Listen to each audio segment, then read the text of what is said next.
బన్నీ లింగుస్వామితో తమిళ, తెలుగు భాషల్లో ఓ మూవీ చేయనున్న విషయం తెలిసిందే.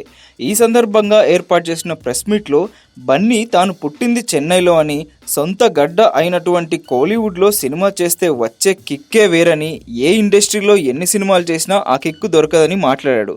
இது என் சொந்த ஊர். நான் ஆல்மோஸ்ட் 20 வருஷம் மெட்ராஸில் தான் இருந்தேன். அதுக்கப்புறமா இன்னொரு 15 வருஷம் ஹைதராபாத்தில் இருந்தேன். நம்ம ஊரில் நம்ம அச்சீவ் பண்ணுற கிக்கு அது வேறு. எந்த ஊர் போய் அடித்தாலும் நம்ம ஊர் நம்ம பிறந்து வளர்ந்த ஊரில் நம்ம பெரிய ஆளானோம்னா அது ரொம்ப సంతోషం கொடுக்கும்.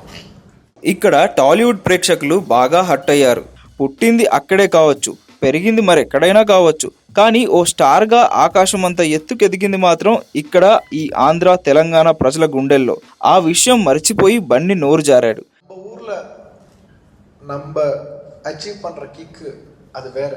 எந்த ஊர் போய் அடித்தாலும் நம்ம ஊர் நம்ம பிறந்து வளர்ந்த ஊரில் நம்ம பெரிய అంటే ఇప్పటి వరకు తెలుగులో చేసిన సినిమాలు ఏవీ బన్నీకి కిక్ ఇవ్వలేదన్నమాట.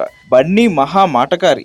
కేరళ వెళ్తే అక్కడ ఫ్యాన్స్తో కేరళ ఇండస్ట్రీ ఇచ్చే కిక్కే వేరు అంటాడు. కోలీవుడ్ వెళ్తే ఇక్కడ దొరికే కిక్ ముందు టాలీవుడ్ దిగదుడిపే అంటాడు. ఇలా ఎక్కడికి వెళ్తే అక్కడ ఆ ప్రాంతాన్ని సమర్థించడం బన్నీకి బాగా అలవాటైపోయింది. అలవాట్లో పొరపాటుగా మన తెలుగోళ్ళు ఆత్మాభిమానాన్ని దెబ్బతీశాడు.